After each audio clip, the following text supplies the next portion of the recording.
깊이 있게 파고드는 시간입니다. 네. 오늘 저희가 받은 자료는 2026년 2월 1일 텍사스 오스틴의 한인 장로교회 청년부 예배 설교문하고 또 그 실황 녹취록입니다. 네. 주제가 아마 많은 분들이 들어보셨을 거예요. 바로 예수님의 달란트 비유입니다. 네, 맞습니다. 마태복음 25장에 나오는 그 유명한 이야기죠. 어떤 주인이 이제 먼 길을 떠나면서 종들한테 재산을 맡기잖아요. 네. 그리고 오랜 시간이 지나서 돌아와서 결산을 하는 그런 내용입니다. 보통은 각자에게 주어진 재능을 잘 써라 이런 교훈으로 많이 알려져 있죠. 맞아요. 너의 달란트가 뭐야? 이런 질문 진짜 많이 하잖아요. 그렇죠. 그런데 오늘 살펴볼 이 설교는요.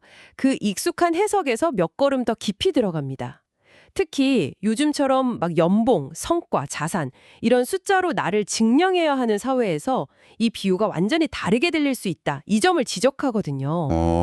자, 이 익숙한 이야기 속에 숨겨진 새로운 관점들 한번 제대로 파헤쳐 볼까요? 좋습니다. 이 설교가 비유를 위임, 수탁, 그리고 결산 이렇게 세 단계로 나눠서 분석을 하는데요. 네, 세 단계. 첫 번째 단계, 위임. 그 주인이 종들한테 재산을 맡기는 장면부터가 사실은 상식을 좀 뛰어넘습니다. 그렇죠. 저도 그 부분이 가장 먼저 눈에 들어왔어요. 설교에서 달란트라는 화폐 단위의 가치를 요즘 기준으로 환산하는 것부터 시작하는데 이 숫자가 정말 충격적이더라고요. 네. 한 달란트가 당시 노동자의 20년치 연봉이라고요. 네. 이게 그냥 흔본 이 정도 수준이 아니에요. 설교에서는 이제 미 연방 노동부 자료를 근거로 오늘날 대졸 신입사원 연봉을 기준으로 계산을 하더라고요. 아, 구체적으로요? 네. 그렇게 하니까 한 달란트가 무려 100만 달러. 우리 돈으로 하면 13억 원이 훌쩍 넘는 어마어마한 돈이 됩니다. 13억이요? 한 달란트가요? 네. 그러니까 5달란트는 65억, 2달란트는 26억, 그리고 한 달란트 받은 정도 13억 원을 받은 셈이죠. 와, 3명한테 맡긴 돈을 다 합치면 거의 100억 원이 넘네요. 연봉으로 따지면 총 160년치고요. 그렇죠. 아니 근데 이 엄청난 돈을 맡기면서 계약서 한 장 안 썼다는 거잖아요. 맞습니다. 무슨 투자 설명서나 지침 같은 것도 전혀 없었고 그냥 이 돈 맡긴다 하고 훌쩍 떠나버린 거예요. 이게 현실에서 가능한 일인가요? 바로 그 지점이 설교의 첫 번째 핵심입니다. 이게 단순한 업무 위임이 아니라 상상을 초월하는 신뢰의 위임이라는 거죠. 신뢰의 위임? 네. 설교자는 이 관계를 하나님과 우리의 관계로 가져와서 설명을 해요. 우리는 흔히 하나님을 우리에게 명령하고 순종을 요구하는 분으로만 생각하기 쉬운데 이 비유는 전혀 다른 그림을 보여준다는 겁니다. 어떤 그림이죠? 하나님은 우리를 그냥 심부름꾼이 아니라 당신의 나라를 함께 경영해 나갈 파트너 혹은 고위 관리자로 대우하신다는 거죠. 아, 파트너라는 말이 확 와닿네요. 일방적인 지시가 아니라 상대의 판단과 능력을 그냥 전적으로 믿어주는 관계. 네네. 이렇게 차등을 뒀을까요? 여기서부터 좀 불공평한 거 아니냐 이런 생각이 들 수 있거든요. 아주 중요한 질문이십니다. 설교가 바로 그 지점을 파고들어요. 성경 본문을 보면 각 사람의 능력을 따라 주었다고 되어 있거든요. 네, 능력을 따라? 여기서 능력으로 번역된 그리스어 원어가 바로 디나미스입니다. 우리가 잘 아는 다이너마이트의 어원이 된 단어죠. 다이너마이트요? 와, 폭발적인 힘 뭐 그런 건가요? 그렇습니다. 그래서 이 디나미스라는 단어는요. 단순히 현재 보이는 재능, 그러니까 어빌리티만을 의미하는 게 아니에요. 아, 그 사람 안에 숨겨진 폭발적인 가능성, 즉 잠재력, 포텐셜과 권능까지 포함하는 훨씬 더 큰 개념인 거죠. 와, 그렇군요. 그러니까 주인은 각 종들의 현재 실력뿐만 아니라 그들이 감당할 수 있는 잠재력의 크기까지 정확하게 보고 거기에 딱 맞는 최적의 기회를 준 셈입니다. 흥미로운 해석이네요.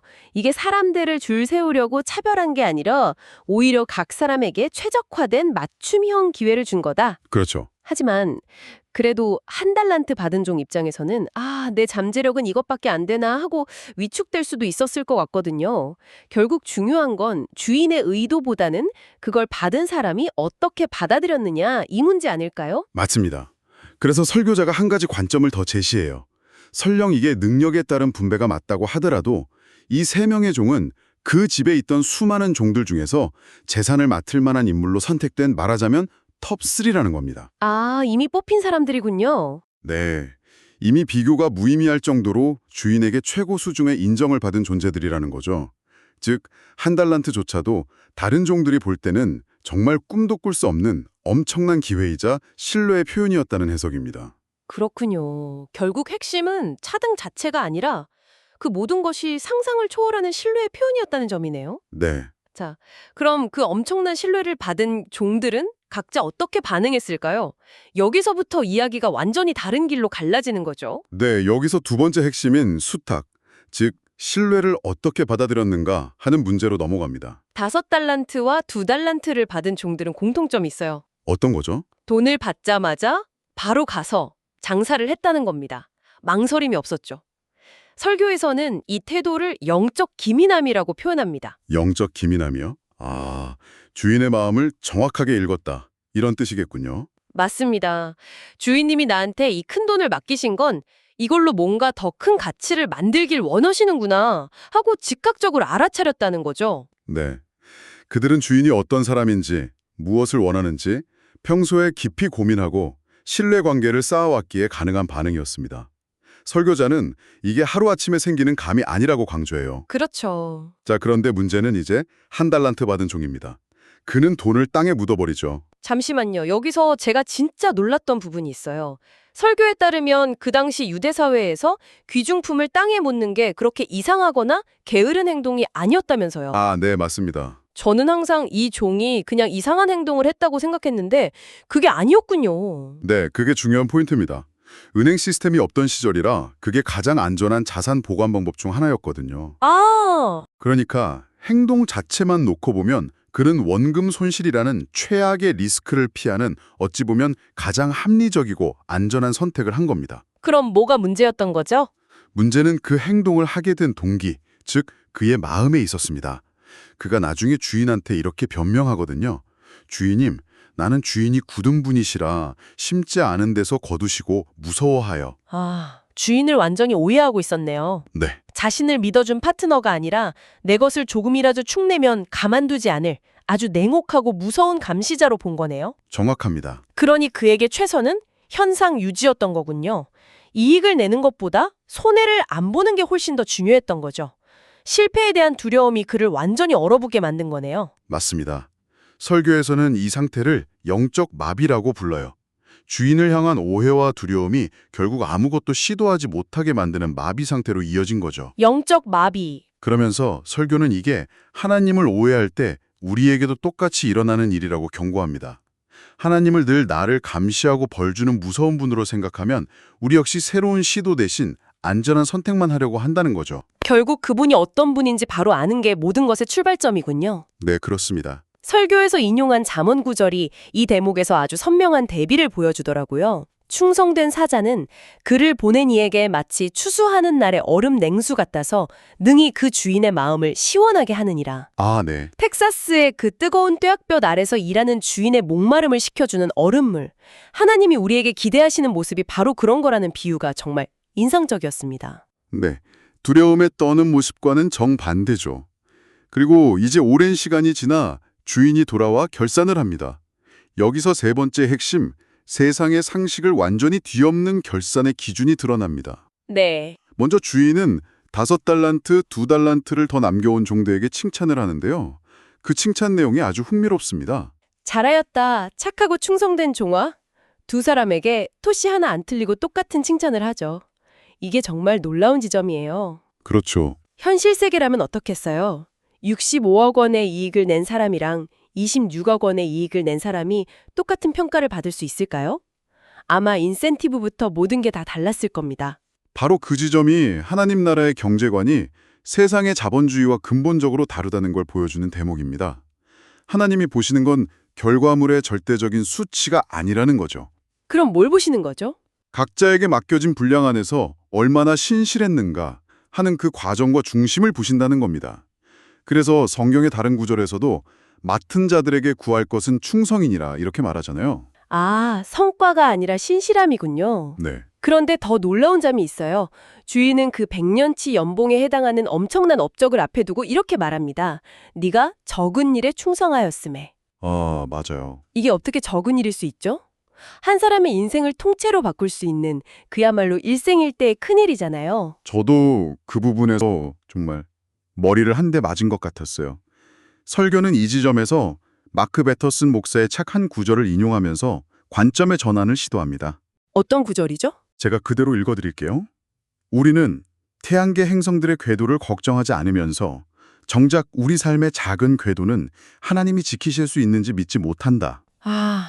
와, 관점이 완전히 달라지네요. 네, 수십억 개의 은하를 주관하고 저 거대한 행성들의 궤도를 1초의 오차도 없이 운행하시는 그 창조주의 관점에서 보면 그렇죠. 우리가 이 땅에서 이룬 가장 위대한 성취라고 하는 것조차 사실은 아주 적은 일에 불과하다는 거군요. 그렇습니다. 그렇기 때문에 하나님께 중요한 건 그 적은 일의 결과가 얼마나 대단한지가 아니라 그 일을 하는 과정에서 우리가 하나님을 얼마나 신뢰했는가, 얼마나 신실했는가 하는 그 태도라는 겁니다. 그래서 결산의 자리는 우리가 세상 앞에서 업적을 증명하고 보상받는 자리가 아니라 그 모든 과정 속에서 하나님과 얼마나 깊은 신뢰관계를 맺어왔는지 확인하는 자리다.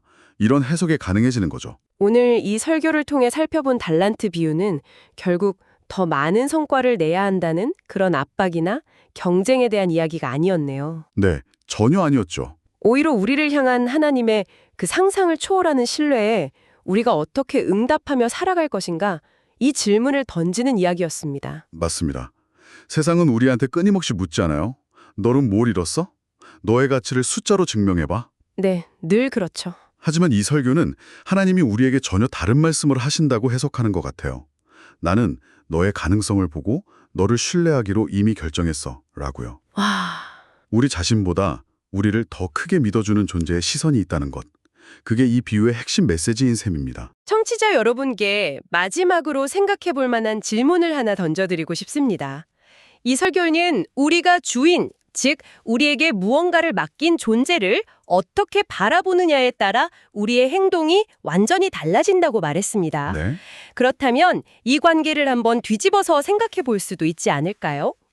지금 내가 하고 있는 행동의 선택들이 역으로 내가 속한 공동체나 조직, 혹은 나를 믿어준 사람들을 내가 어떻게 바라보고 있는지를 보여주는 거울일 수 있다는 겁니다. 여러분의 오늘의 행동은 과연 어떤 믿음을 비추고 있습니까?